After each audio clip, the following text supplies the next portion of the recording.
이러한 타협된 생각은 그 당시 바리새인들과 사두개파 사람들이 요한에게 세례를 받으러 오는 모습과 같습니다. 우리는 이런 바리새파, 사두개파 사람들 같은 모습들이 여러분 우리 안에 있어요. 우리는 이 욕구가 누구에게나 다 있어요. 난 고생하기 싫고 내가 원하는 삶을 이루고 싶다. 그래서 세례요한은 이런 타협으로 심판은 피하면서 자기 마음을 그대로 갖고 살고자 하는 바리새파 사람들에게, 사두개파 사람들에게 뭐라고 하는가? 독사의 자식이다. 여러분, 독사의 자식은 마귀의 자식입니다. 내가 하나님과 떨어지는 것도 싫고 내 마음대로 살고 싶어서 타협하는 마음은 사실 그 마음이 마귀의 유혹 가운데 있는 거예요. 하나님 안에 있는 사람은 자신의 전 존재가 하나님께 사로잡혀가는 것을 포기하지 않습니다. 그 방향에서만큼은 인정합니다. 이것은 이미 이것도 취하고 저것도 취하는 자세가 아니라 하나님의 뜻에 따라서 나를 던지겠다라고 하는 마음입니다. 근데 내가 하나님께로 온전히 순종하지 않고 이것도 좀 취하고 하나님께도 좀 뭔가 인정받고 싶은 마음이 있다면 그럼 이미 우리가 유혹 가운데 있는 거예요. 이미 유혹을 받고 있다라는 얘기입니다. 우리는 하나님과 사람 사이에서 되게 갈등을 많이 합니다. 내 자신과도 갈등을 많이 하지만 주변의 사람들의 요구에 우리는 막 못 이겨서 뭔가 하나님의 뜻을 뒤로 하는 경우가 많아요. 가까운 가족들이 특히 우리를 유혹합니다. 아내가 하나님보다 내 뜻을 들어달라 그래요. 자식들이 하나님보다 내 뜻을 들어달라 그래요. 내 주변에 있는 친한 이웃들이 하나님 뜻보다 내 뜻을 우선하라고 합니다. 근데 우리는 그때 뭘 고민합니까? 가족의 뜻도 들어주고 하나님의 뜻도 들어주려고 한다는 거예요. 여러분, 그런 순간 우리는 이미 유혹 가운데 들어가는 거예요. 그래서 우리는 사실은 회개를 잘 못합니다. 회개하지 않습니다.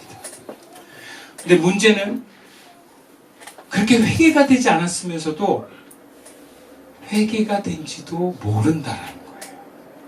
문제가 없다라고 생각을 하는 거예요. 우리는 다 잊어먹었는데 하나님은 잊지 않으신다는 말씀이 있어요.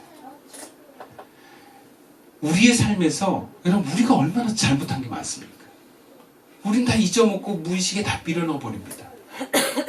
근데 뭔가 걸립니다. 하나님 앞에 뭔가 불편합니다. 저는 그런 경우를 종종 제가 다른 사람을 만나서 경험할 때가 있어요. 분명히 이분이 저한테 상처를 주고 저한테 잘못을 한 게 있어요. 그럼 여러분 관계가 불편하잖아요. 불편한 게 당연한 거잖아요. 근데 상대방은 너 왜 그러니? 라고 얘기를 합니다. 너 왜 나한테 이렇게 멀리하니? 라고 얘기를 해요. 여러분 그 관계가 친해지려면 어떻게 해야 되겠어요? 사과해야 돼요. 우리가 하나님 앞에 나오는데 뭐가 걸립니다. 하나님의 잘못입니까? 아니, 우리가 회개해야 돼요. 회개하면 하나님 용서해 주십니다. 우리가 그 믿음으로 우리는 끊임없이 내가 하나님 안에서 잘못한 것들을 회개하는 것입니다. 그러면서 하나님께 다가가는 거예요. 근데 다시 말하지만 우리는 내가 뭘 잘못했는지 모른다라는 거예요. 그럼 어떤 사람이 회개가 된 사람인가? 우리가 왜 회개를 해야 되는가? 여러분, 회개하는 사람은요, 내가 죄인이고 여전히 내 안에 죄가 있음을 인정하는 사람입니다. 내가 문제가 없는 것이 아니라 내가 문제가 있어요. 내가 죄를 지어서 죄인이 아니라 죄가 있기 때문에 죄인입니다. 그런 나를 알아차리지 못하고 자꾸 주변을 문제 삼고 그렇게 지적하는 사람을 문제 삼는다면 우리는 뭔가 방향을 잘못 잡고 있는 거예요. 사실은 우리 안에 과거에 경험했던 분노와 수치심과 심지어 죄책감까지도 우리는 죄라는 것을 알아야 돼요. 왜? 하나님께 다가가는데 방해가 되기 때문에. 이건 모두가 내가 주님 앞에 인정하고 내어놔야 되는 모습인 것입니다. 그리고 세례 요한에게 와서 세례를 받은 사람들은 그 모두가 죄인이었지만 그거를 인정하는 사람들이었다는 공통점이 있어요. 6절 말씀 보면 자기들의 죄를 자복하고 그래요. 자복했다. 자백했다라는 거예요. 스스로 죄가 있다는 것을 고백한 사람들입니다.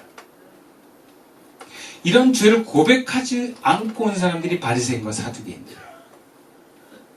우리가 만약에 죄를 자백하지 않고 주님께 나아가면 여러분 우리는 주님 못 만납니다.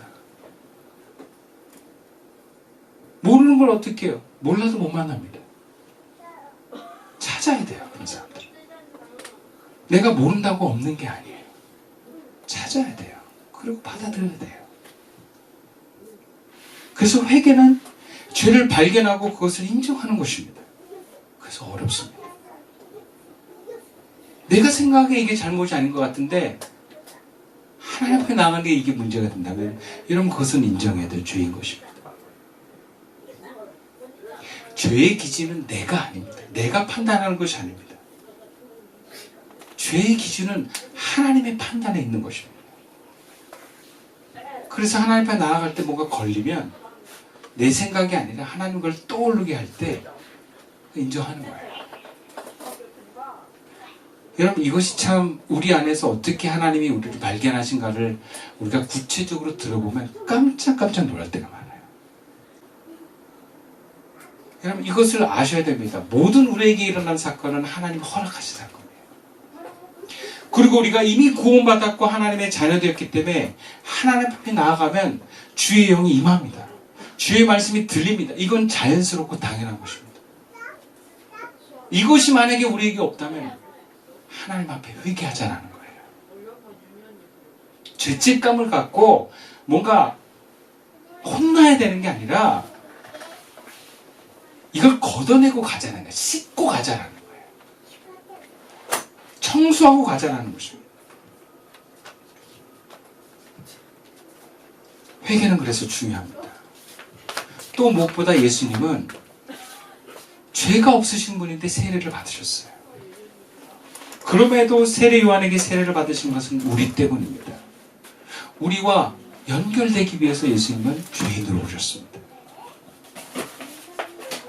하나님의 의는 예수가 인류의 죄를 안고 대신 죽어야 할 구원에 이르게 하신 의라고 말할 수 있습니다.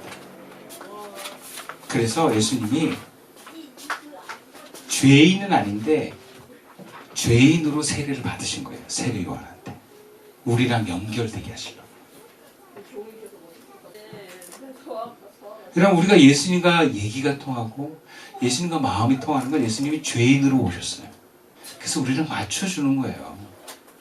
우리가 때로는 사람에게 얘기 못할 것들이 있어요. 그러나 예수님 앞에 다 내어놓을 수 있습니다. 여러분 회개는 어려운 게 아닙니다. 그냥 내 안에 있는 뭔가 하나님 앞에 나아가지 못하는 것들을 그냥 끄집어내서 올려드리는 거예요. 주님 나 이렇습니다. 주님 나 싫습니다. 그런 마음으로 올려드리는 거예요. 주님 나 사실은 두렵습니다.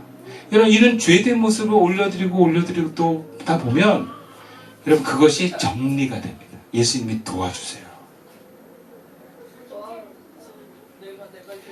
그래서 예수님의 세례 받으심을 통해서 죄되고 연약한 우리가 연결되어 있음을 성경 우리에게 보여주고 있습니다.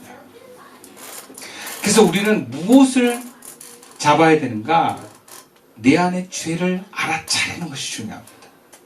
그리고 이것을 자백하는 것이 중요합니다. 근데 이게 알아차리는 게 사실은 어려워요. 인정도 잘 안 돼요. 그래서 여러분 핵심은 자백이에요. 자백. 자백하면 하나님과 연결됩니다. 자백을 못하면 하나님과 막힙니다. 문제는 이 죄를 발견하게 하는 게 어려운 건데 그럼 발견이 되어도 인정이 잘 안 됩니다. 그래서 우리가 어떻게 하면 이것을 발견하고 이걸 자백함까지 나갈 수 있을까? 오늘 본문에서 우리 두 가지만 한번 살펴봅시다. 본문 2절 말씀인데요. 함께 읽어보겠습니다. 시작. 회개하라 천국이 가까이 왔느니라 하였습니다. 우리가 자백함으로 이 세례 자리에 나아가려면요, 가장 우리에게 우선되는 열망은 무엇인가? 천국을 사모하십시오. 하나님 나라가 우리에게 임하는 것을 열망하십시오. 다시 말하자면 하나님과 연결되는 그 상황을 늘 열망하며 사는 것입니다. 조금이라도 내가 막히는 것을 허용하지 않는 것입니다. 여러분, 우리는 삶에서도 답답한 걸 우리가 못 견디는 사람들이 있어요.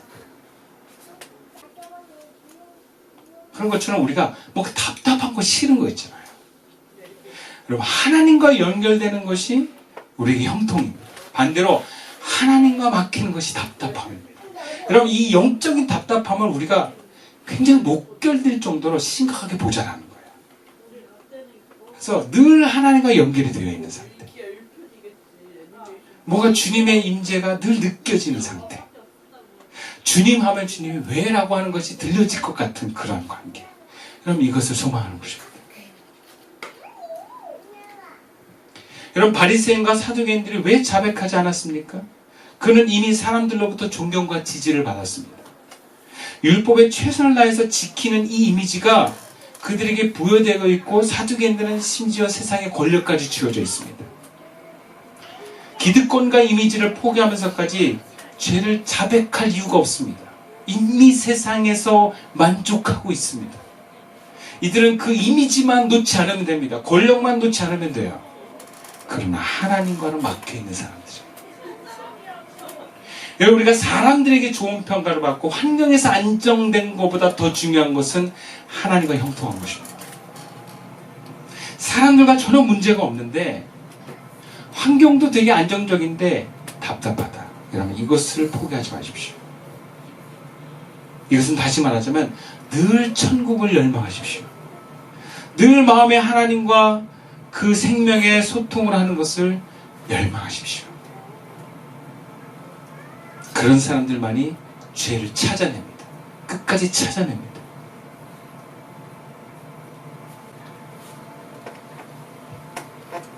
여러분, 어떤 사람이 청소 열심히 하는지 아세요? 더러운 꼴을 못 보는 사람들이 청소 열심히 해요. 네. 청소는요, 막 깨끗한 게 좋아서이기도 하지만 더러운 게 싫은 사람이 청소를 해요. 네. 산에 누가 많이 가는지 아세요? 산에 가면 좋은 사람이 가는 게 아니라 산에 안 가면 아프니까 가는 사람들이 산에 가요. 어떤 사람이 기도를 쉬지 않는지 아세요? 하나님과 만나면 좋아서인 게 보다 하나님 못 만나면 너무 힘든 사람이 하나님 만나는 거예요. 네. 운동은 누가 하는지 아세요? 운동하면 좋은 사람보다 운동 안 하면 아픈 사람들이 운동합니다. 여러분, 하나님과 열망하는 것을 여러분 포기하지 마세요. 오히려 하나님과 뭔가 연결이 안 된 것을 굉장히 여러분 힘들어하고 불편한 데까지 나아가십시오. 이것은 좋은 것입니다. 두 번째로, 어떻게 하면 우리가 자백함으로, 회개함으로 하나님께 나아갈 수 있을까? 17절 말씀인데요. 함께 읽어보겠습니다. 시작. 하늘로부터 소리가 있어 말씀하시되 이는 내 사랑하는 아들이요 내 기뻐하는 자라 하시니라. 우리가 자백함으로 하나님 나라에 늘 나아가려면 천국 경험을 자주 하십시오. 세례 요한은 회개하라면서 예수님이 오신 길을 예배했는데 실제로 예수님이 세례 요한에게 오셨습니다. 세례 받으러 오셨어요. 요한은 당황해하면서 자신이 세례 베푸신 것을 만류했지만 예수님은 그것이 하나님의 의를 이루시는 거라면서 받으셨어요. 예수님은 스스로가 메시아됨을 인지하셨지만 세례 요한에게 머리를 숙이고 세례를 받을 때, 그때 놀라운 일이 일어납니다. 성령이 비둘같이 임합니다. 하늘이 열렸다라는 표현을 씁니다. 그리고 하나님의 음성이 들립니다. 근데 오늘 본문에서는 이걸 보고 들은 그 대상이 예수님이셨어요. 그러니까 누가 뭐래도 예수님은 그 경험을 하신 거예요. 어쩌면 세례 요한은 그걸 못 봤을 수도 있어요. 주변의 사람들은 그걸 못 봤을 수도 있어요. 그러나 예수님은 그것을 보고 경험하셨습니다. 여러분, 이 보고 경험하는 이 하나님 나라가 우리에게 자주 체험되면 여러분, 우리는 하나님 나라를 향한 열망이 커질 수밖에 없습니다. 그래서 하나님은 우리들에게 하나님의 임재와 천국을 맛보게 하십니다. 문제는 우리 삶에 일어나는 하나님의 은혜의 사건은 은혜인지 모른다는 데 있어요. 그것이 우연이고 당연한 거라고 생각하는 경우가 많습니다. 사실은 하나님의 은혜이고 하나님 나라에 있기 때문에 가능한 것임을 여러분 깨달으십시오. 내가 얼마나 은혜 가운데 살았는지 여러분 눈이 열리고 깨달아야 됩니다. 2024년 얼마나 하나님의 은혜가 나에게 부어진지를 깨닫고 아셔야 됩니다. 그것을 알아차리지 못하면 이것이 얼마나 소중한지 우리는 모릅니다. 무엇보다 내 시선이 상처를 받은 과거나 앞으로 누릴 미래에 있다면 현재 나에게 주신 은혜를 놓칠 수 있어요. 이게 얼마나 귀한 건지 모를 수 있어요. 눈을 뜨십시오. 이게 얼마나 감사한 건지 여러분 알아차리고 이것을 내 것으로 경험하십시오. 그럼 이것을 열망하게 됩니다. 늘 날마다 새롭게 감사할 수 있어요. 왜? 비교하지 않기 때문에. 현재가 중요하기 때문에. 그래서 우리가 매주 예배를 드리지만 저번엔 예배가 작고 이번엔 불렀어 이렇게 말할 수 없는 건 늘 우리에게 주신 예배는 새롭기 때문입니다. 그냥 오늘 예배 드린 게 너무 감사한 거예요. 우리 삶이 그렇습니다. 모든 게 당연하게 여기는 게 많고요. 과거의 경험을 비교하면서 오늘에 주어진 것에 감사를 놓칩니다. 하나님의 은혜 가운데 예배드리고 함께 기도할 수 있다는 게 얼마나 귀하고 감사한지 모를 때가 많습니다. 또 앞으로 내가 기대하는 것이 이루어지는 것에만 내 삶의 감사와 기쁨을 의미 부여하는 경우도 많습니다. 오늘 감사를 잃어버려요. 오늘도 하나님의 은혜로 내가 여기 있음에도 불구하고 오늘의 은혜는 우리가 감사를 못한다는 거예요. 여러분, 이것을 깨달으셔야 됩니다. 오늘의 감사를 누리셔야 됩니다. 오늘의 은혜를 내가 마음껏 경험하시고 기뻐하실 수 있어야 합니다. 그래야 이 은혜가 소중하다고 느껴져요. 여러분, 천국을 경험하면 천국을 더 열망하게 됩니다. 중요한 것은 천국이 천국인지는 알아야 됩니다. 여러분, 이것이 은혜임을 깨달으십시오. 여러분, 주님의 은혜가 현재 우리와 늘 함께 있습니다. 이것을 누리시고 열망하십시다. 말씀을 마치겠습니다. 하나님께서는 우리에게 천국을 가져다 주셨습니다. 그리고 자백함으로 주님 앞에 나아갈 때 하나님 나라를 누리게 하십니다. 죽어서 가는 미래의 천국이 아니라 오늘 우리에게 주시는 천국입니다. 그 천국을 향해서 나아갑시다. 늘 주님과 연결되기를 열망합시다. 순간순간 우리에게 베풀어 주신 천국의 순간들을 깨달아 감사로 고백합시다. 올 한해 베푸셨던 그 은혜를 우리가 감사하면서 또 내년에도 저와 여러분들이 허락하실 그 하나님의 나라, 하나님의 계획들을 기대하면서 오늘의 자리에서 늘 하나님과의 연결을 끊지 않고 순간순간을 이어가며 그 생명으로 살아갈 수 있는 저와 여러분, 우리 시선교회 될 수 있기를 주님의 이름으로 축원드립니다. 기도드리겠습니다.